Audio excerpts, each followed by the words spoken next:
Aqui hoje se encontra boa parte das entidades mais representativas do Estado do Rio Grande do Sul. E nós, dos sindicatos, dos técnicos tributários, fomos convocados pelas entidades para apresentar uma fala do que diz respeito às questões da crise financeira do Estado. Há mais de 50 anos, o Rio Grande encontra-se nesta crise. E para isto até foi montado um discurso da crise. Há muitos anos, o APOCEP fez um trabalho há mais de 15 anos, tratando dessa questão, porque quando nós temos uma crise, é um excelente momento para atravessarmos essa crise e crescermos. E não tem sido isto com o Estado do Rio Grande do Sul. A crise tem servido para precarizar os serviços públicos, aumentar as alíquotas do nosso principal imposto, que é o ICMS, levar desemprego a servidores, vender patrimônio e fechar fundações. Ainda bem que no mundo não é feito o mesmo com a saúde pública. Porque quando a humanidade encontra-se em crise na saúde pública, ela avança na área da saúde. Assim o é com as vacinas. E aqui no Rio Grande do Sul, não. Nós avançamos na doença. Vamos analisar as razões do déficit fiscal do Rio Grande do Sul. Eu sou servidor da Secretaria da Fazenda há mais de 35 anos. E vocês sabem, né? O diabo sabe mais por velho do que por diabo. E nosso sindicato, não satisfeito com essa postura de fomentar o discurso da crise, instituímos trabalhos técnicos onde demonstram que se tivéssemos outra política fiscal da Secretaria da Fazenda, nós não estaríamos nessa situação. Para isso, instituímos o sonegômetro do ICMS no Rio Grande do Sul, que é uma estimativa das perdas em ICMS que nós temos. Nós fomos atrás do Sindicato dos Procuradores da Fazenda Nacional, o Simprofaz, entidade muito respeitável, que instituiu o sonegômetro nacional.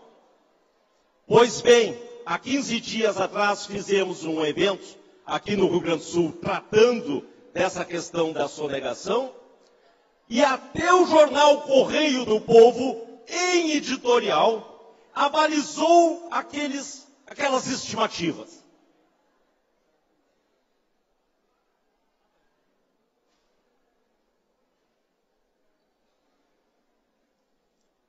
Vejam bem, o editorial do Correio do Povo, colocando a questão do sonegômetro e o custo do serviço público. Se alguém disser que os dados do APOCEP, em relação à estimativa, não são exatos ou não são corretos, eu me curvo, eu vou dizer, é verdade.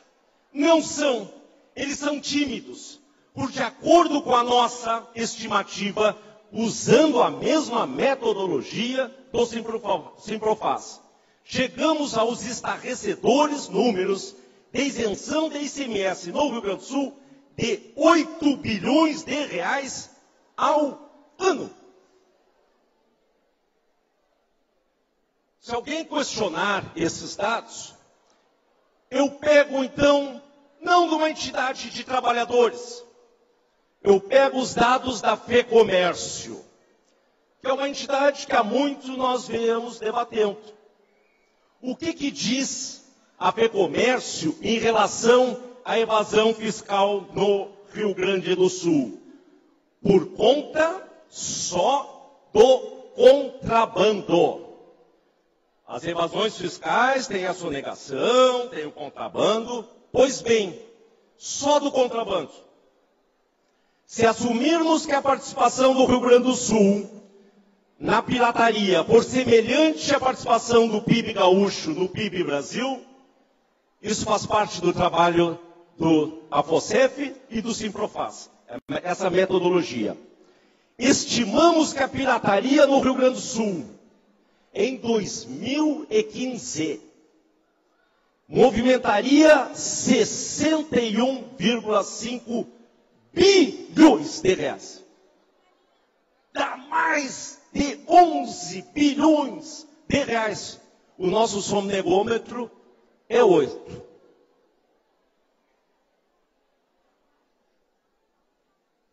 Essa nossa fala, ela tem percorrido o estado do Rio Grande do Sul.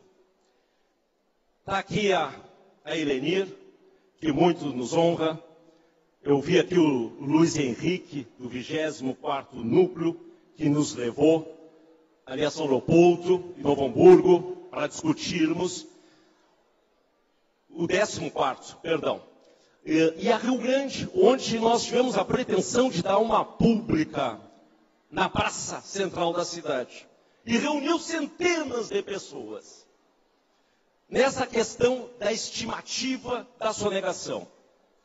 Mas vejamos, essa é a visão dos trabalhadores, mas vejamos o que dizia, agora em janeiro desse ano, o presidente do Tribunal de Justiça, Luiz de Fini. Porque essa nossa fala permeou a sociedade. Vou ler só um pedaço. Publicado também no Correio do Povo. Neste cenário, percebemos um silêncio avultante sobre os índices de sonegação e as desonerações fiscais. 9 bilhões de reais ao ano, sem qualquer transparência, sequer pelo Tribunal de Contas, e está aqui o Josué, e eu posso pegar a fala aqui também de ex-presidentes, como César Miola, que atestam que a Fazenda não dá transparência a esses dados. Confunde, aqui no Rio Grande do Sul a gente confunde sigilo do fiscal com sigilo fiscal. Sobre bem público não existe sigilo, tem que haver transparência, porque é o dinheiro de vocês. Assim como é o dinheiro da sonegação. Não é o povo que sonega. Vocês, quando compram tecido para fazer essas bandeiras, estão pagando o imposto. Quando vocês vão na farmácia, no supermercado, quando abastecem um carro, a luz. Olha o absurdo que nós chegamos no Rio Grande do Sul. Hoje, o maior devedor de ICMS é a Companhia Estadual de Energia Elétrica. 500 milhões. Claro, a gandaia é tão grande que até os órgãos públicos não pagam o imposto devido que vocês contribuíram. 500 milhões hoje deve a CE. As entidades que tiveram o repasse do mês passado, retido até o dia de hoje, das mensalidades, talvez até para que a gente não pudesse fazer esse ato, mas o fizemos. Mas continuemos com o Define. São publicados os salários dos funcionários, mas não se publica quem são os empresários beneficiados com desonerações fiscais, ou quais contribuintes são devedores do Estado e quanto devem. Isso é outra anomalia. Perdão. Não vou insistir que eu vou errar de novo. Anomalia. Acertei. Anomalia. Tem a coluna dos devedores. Tem a coluna das isenções fiscais. Os devedores devem para o Estado, tem esse 8 bilhões ao ano. Aqui o Pedro Ruas, nós temos uma discordância de números. Ele, assim como a FEComércio, bota um número maior do que o meu. Eu digo que é 45 bilhões a dívida das empresas com o Estado. E não pagam. Porque aqui nós instituímos, pela essa fiscalização equivocada, insuficiente, um programa de sonegação premiada. Veja o caso da CE e outras grandes empresas. Devem. Pois bem, tem a coluna de quem sonega, tem as colunas de quem recebe os benefícios fiscais. Algum órgão público, e eu pergunto aqui para o Josué, sequer o Tribunal de Contas não tem acesso a essas duas colunas. É bem possível que o Estado esteja dando benefício fiscal para quem sonega imposto. A Assembleia Legislativa não sabe isso. O Tribunal de Contas não sabe isso. O presidente do Tribunal de Contas não sabe isso. Vou ter que acelerar, meu tempo exíguo. A jornalista, isso aqui, agora eu me dirijo aos candidatos a governador do Estado. A jornalista Juliana Bublitz, da Zero Hora, que é uma bela jornalista.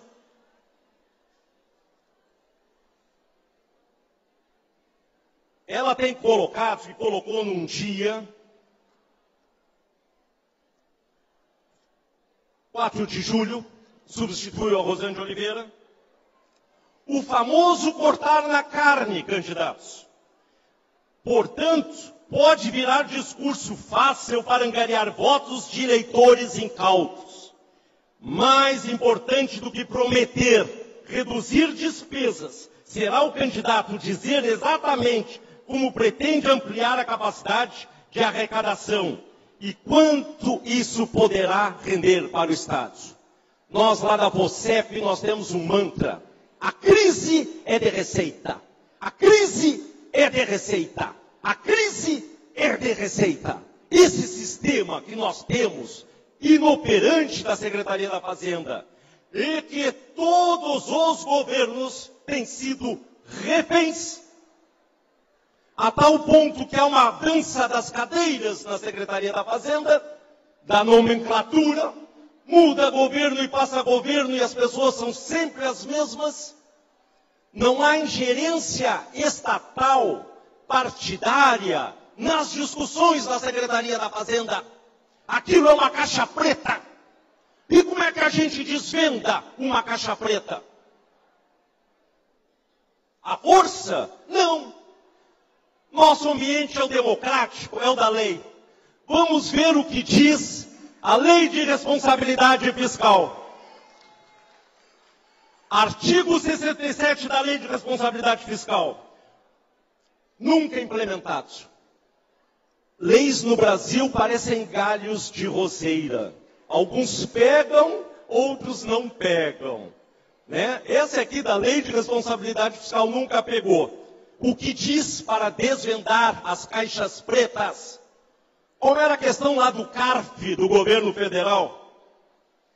O acompanhamento e avaliação de forma permanente de política e da operacionalidade da gestão fiscal serão realizados por Conselho de Gestão Fiscal, constituído por representantes de todos os poderes e esferas de governo, do Ministério Público e de entidades técnicas representativas da sociedade, visando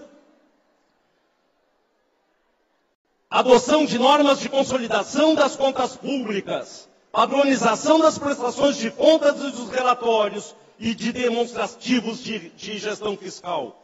Este aqui é um instrumento da sociedade para corrigirmos as políticas públicas nefastas aos interesses, principalmente, dos servidores públicos que têm seu salário atrasado, dos servidores públicos que não têm reposição, dos servidores públicos que são demitidos, dos servidores públicos que são humilhados, servidores públicos que pagam o imposto para enricar meia dúzia de nababos que acumulam riqueza em cima da nossa força de trabalho.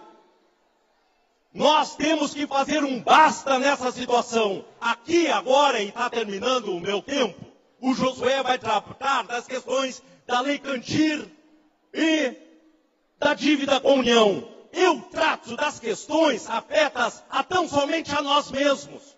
Porque os governos do Rio Grande do Sul, quando vão discutir a Lei Candir e a questão da dívida da União, senhores candidatos, ficam nu perante o resto do país, porque não sabem e não querem fiscalizar o seu principal imposto.